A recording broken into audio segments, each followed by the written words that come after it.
What if your estate plan included circling the Earth at 17,000 miles per hour? Forever.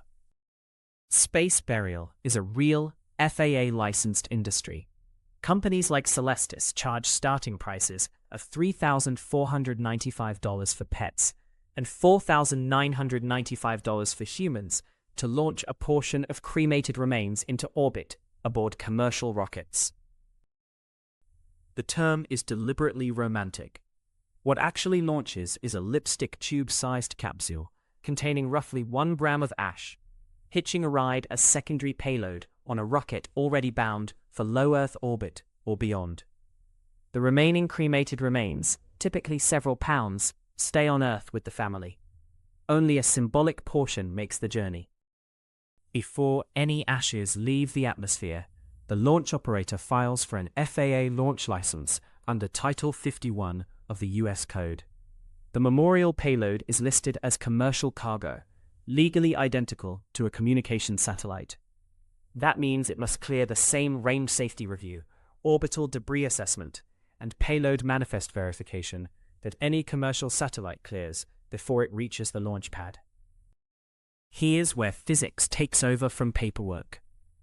At roughly 400 kilometers altitude, a capsule traveling at approximately 7.8 kilometers per second is perpetually falling toward Earth while moving forward fast enough to keep missing it. But low Earth orbit isn't forever. Residual atmospheric drag, even at 400 kilometers, molecules exist, gradually bleeds orbital energy. Most capsules re-enter and burn up within 10 to 25 years, depending on solar activity. For clients who want permanent placement, companies offer lunar surface or deep space trajectories. Gene Roddenberry's ashes flew on a 1997 Celestis mission. Deep space capsules will drift beyond the solar system on timescales longer than human civilization has existed. So who's writing these checks? The counterintuitive finding: the ultra-rich aren't buying space burials purely for spectacle. According to the 2023 WealthX Ultra-High Net Worth report, the fastest-growing cohort among luxury memorial pre-purchasers are estate planners treating orbital slots as status assets within generational wealth strategies. Some providers now sell coordinated launches they call memorial constellations, clusters of capsules from one family designed to orbit in formation.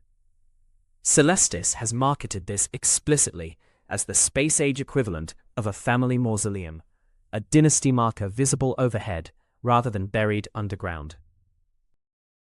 Before we go further, let's correct a costly misconception. Saving alone won't make you wealthy.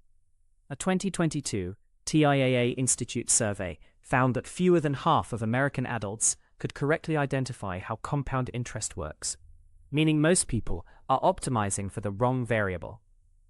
A space burial costs $12,500. The interest on a properly invested portfolio can cover that without touching principal. One framework at the center of the penny power tycoon wealth-building curriculum is the 50-50 investment split, allocating half of investable assets to stable income-generating instruments and half to higher growth vehicles. It balances compounding against volatility, and it's designed to be simple enough that automation enforces it without requiring constant active decisions. The 50-50 split only works if execution is automatic. Automating investments and debt payments strips out the emotional decision-making that causes most people to abandon strategies during market downturns. The single most common and expensive mistake individual investors make. Here's a harder truth. The belief that financial professionals are there to make money for you is dangerously widespread. A 2022 SEC Office of Investor Education and Advocacy study found that a majority of retail investors couldn't distinguish between a fiduciary advisor and a commission-based broker, a gap that costs ordinary investors billions in misaligned fees annually. Advisors are paid to manage risk and allocate. Your returns are a function of the market and your strategy, not their effort on your behalf. This is why quantitative finance, which runs on mathematical consistency rather than economic theory, has outperformed traditional advisory models in institutional settings.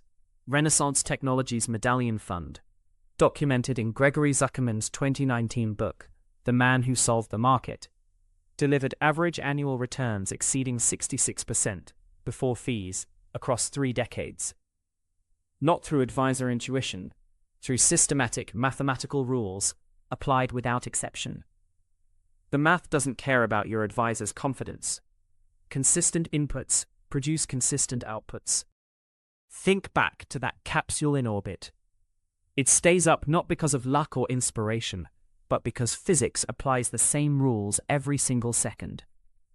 Wealth compounds the same way, not through occasional brilliance, but through relentless, automated consistency. The families pre-purchasing memorial constellations are the same families having explicit money conversations at the dinner table. Teaching financial literacy within the family normalizes those conversations and builds a culture of financial responsibility that outlasts any single investment. Here's the fact that surprises most people. The ultra-rich skew towards saving and investing, not conspicuous consumption. According to the Capgemini World Wealth Report 2023, high-net-worth individuals globally allocated over 53% of their assets to equities and cash instruments, with luxury goods representing less than 2% of total holdings. The space burial is the exception, a calculated visible signal, not the rule of how serious wealth gets managed day to day. Luxury real estate runs on identical logic. It's not merely about price. It offers a lifestyle and a store of value simultaneously. A prime Manhattan penthouse that sold for $40 million in 2012 was valued at over $70 million by 2022, according to Douglas Elliman market data, appreciating while its owner lived in it, just as an orbital slot appreciates in cultural cachet the longer space access stays scarce. The space burial industry faces a real regulatory headwind. The FAA and NASA's Orbital Debris Program Office track over 28,886 objects in low Earth orbit. Every new payload, including memorial capsules, adds to conjunction risk calculations that govern all future launches. Reputable providers address this by selecting orbits with natural decay timelines under 25 years. The Debris Mitigation Guideline, established by the Interagency Space Debris Coordination Committee, which NASA and the FAA both formally endorse. At those altitudes, atmospheric drag does the work without any active deorbit system. The capsule burns up on re-entry, leaving no physical trace and no catalog debris object. The orbital slot is temporary. The symbolism, apparently, is not. The pricing structure maps directly to orbital ambition. Earth orbit starts at approximately $3,000.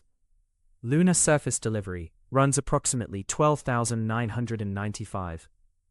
Deep space, a trajectory that escapes the solar system, commands the highest premiums, exceeding $12,995. Consider what this price ladder reveals about how status signals evolve. With over 5,000 superyachts registered globally as of 2023, according to the Global Order Book published by Boat International, the superyacht has lost its exclusivity signal. The race moves to whatever frontier can't yet be crowded, and, in 2024, that frontier is literally outer space. Pre-purchasing an orbital slot years before death functions like any other estate asset. It locks in current pricing, can be transferred or bequeathed, and in some jurisdictions is treated as a prepaid funeral expense, which carries specific tax treatment under estate law. None of this matters without the foundation. Wealth strategist DeAndre Clayton has consistently argued that developing good savings habits is the cornerstone of financial success, not the capstone. The orbital burial is the capstone. The habit is what funds it. The generational wealth angle here isn't trivial. Sociologist Pierre Bourdieu documented in his 1986 essay, The Forms of Capital, how elite families convert economic assets into symbolic capital that reproduces social advantage across generations, a dynamic the Rockefeller and Kennedy dynasties demonstrated throughout the 20th century. Families that establish orbital traditions, a constellation of ancestors literally visible overhead, are executing precisely that strategy, at a scale Bourdieu couldn't have anticipated. You don't need $100,000 to apply the underlying logic. The orbital slot buyer is doing three things: locking in an asset early, automating the estate planning process, and treating a future expense as a present investment. All three are replicable at any income level. Here's where the stakes sharpen. The families pre-purchasing orbital slots aren't wealthier because they have more money. They're wealthier because they started treating the future as a financial object earlier. Shows like Penny Power's Tycoon exist to expose the real strategies behind billion-dollar empires, because those strategies aren't secret, they're just not taught. The space burial is the headline. The automation, the split, the literacy, those are the actual show. Back to that opening question. Circling Earth at 17,000 miles per hour isn't a metaphor for ambition. It's a literal product you can purchase, licensed through the FAA, and bequeathed to your heirs as a prepaid estate asset. The spectacle is real. Here's the pressure building beneath all of it. SpaceX has driven commercial launch costs from over $50,000 per kilogram in 2000 to approximately $2,720 per kilogram by 2023, according to NASA cost analysis data. At that trajectory, the price floor for a memorial payload could fall below $2,000 within a decade. This isn't a niche curiosity. It's a market in the early innings of mass market expansion, and the regulatory and estate frameworks being written right now will determine who captures that opportunity. Consider a concrete example. The trust had compounded enough to cover the full cost without a single additional contribution. She didn't have a high income. She had a long runway and an automated plan. The capsule in orbit isn't falling. It's traveling fast enough, consistently enough, that it keeps missing the ground, and that's the only reason it stays up. Wealth works the same way. Not through inspiration, not through timing, through consistent inputs applied without exception until the system sustains itself. That's the whole strategy.